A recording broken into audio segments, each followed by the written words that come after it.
বর্তমান সময়ে মেসেঞ্জার কম বেশি আমরা সবাই ব্যবহার করে থাকি। আর এই মেসেঞ্জার ব্যবহার করার ক্ষেত্রে বেশ চমৎকার একটি ফিচার রয়েছে, যে ফিচারটা হয়তো আমরা অনেকেই জানি, আবার অনেকে জানলেও কিন্তু এই ফিচারটার ব্যবহার করি না। আজকের এই ভিডিওতে এমনই একটি ফিচার শেয়ার করছি যেটা অবশ্যই আপনার নিয়মিত ব্যবহার করা উচিত।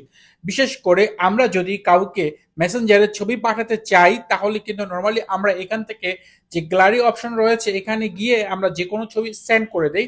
বাট সেই ক্ষেত্রে আপনি যদি চান কোনো একটা ছবি সেন্ড করতে, সেই ক্ষেত্রে একটু প্রাইভেসি বজায় রাখতে চান, তাহলে এখানে আপনি একটি ছবি সিলেক্ট করবেন। সিলেক্ট করার পর নিচের দিকে আপনি সাধারণত যে সেন্ড অপশনটা রয়েছে এখানে ক্লিক করে দেন এবং ছবিটা সেন্ড হয়ে যায়।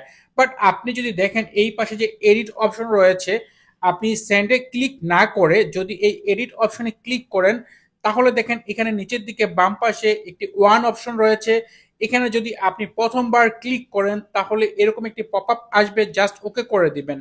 এরপর দেখেন এখানে ভিউ ওয়ান্স অপশন চলে আসছে এবং এর পাশে দেখেন এইচডি অপশন চলে আসছে।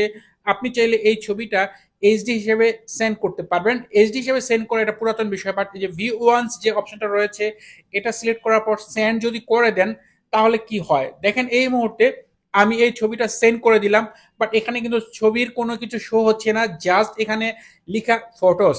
তো এটা কিভাবে অপর প্রান্তে যাবে চলুন সেই বিষয়টা চেক করি, তাহলে আপনারা বুঝতে পারবেন।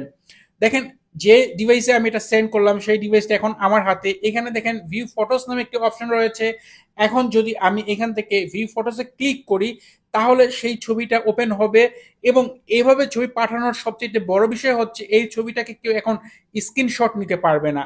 আপনি যদি কোনো একটি ছবি প্রাইভেটলি সেন্ড করতে চান তাহলে সেটা এভাবে পাঠাতে পারেন, স্ক্রিনশট নেওয়া যাবে না, স্ক্রিন রেকর্ড করতে পারবে না। সেই সাথে এটা একবারই ভিউ হবে এবং এই ভিউ হওয়ার পর সে যতবারই ট্রাই করুক সেই ছবিটা কিন্তু আর ওপেন হবে না। মানে একবার দেখার পর সেই ছবিটা অটোমেটিকলি ডিলিট হয়ে যাবে। তো এই ক্ষেত্রে এই ফিচারটা খুবই গুরুত্বপূর্ণ।